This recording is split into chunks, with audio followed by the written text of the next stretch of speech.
What is the most shocking thing someone confessed while on their deathbed?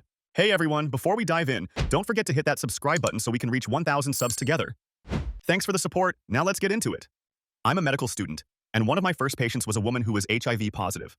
As part of her intake, I had to ask how she contracted it, through sexual contact or intravenous drug use. She told me it was sexually transmitted, and the only reason she even got tested was because of her partner. She explained that she had been with him for 3 years, and his last words to her in hospice were, "I'm sorry, I wanted to tell you. Forgive me." For clarity, he passed away from cancer, not HIV.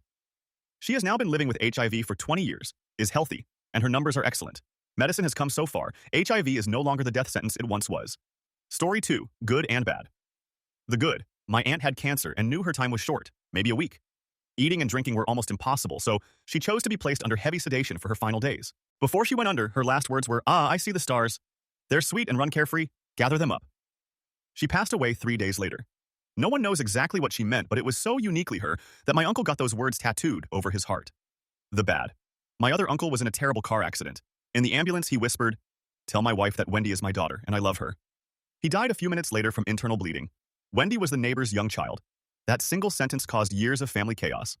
Story 3. My mother died when I was 11 from stage 4 cancer.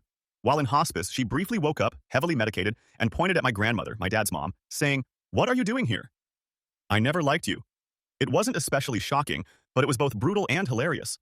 My grandmother had made her life difficult for years. My other grandma, her mom, tried not to laugh, saying, "I raised you better than that." Story 4. When my grandfather was nearing the end, my mom leaned in, expecting something profound. Instead, he said, "The good silverware is hidden in the ventilation system, about 15 feet out from the furnace." When she looked at him strangely, he added, "What?" "We travel a lot, that's where I hid it, that stuff's expensive." He passed away the next morning. Story 5. My mom grew up in China, though we live in Europe now. We went back when my grandmother was dying of cancer. On her final days, she asked to speak to my mom alone. That's when she confessed my mom wasn't her biological child. She revealed that she had taken her in as an infant because she had struggled with infertility for years.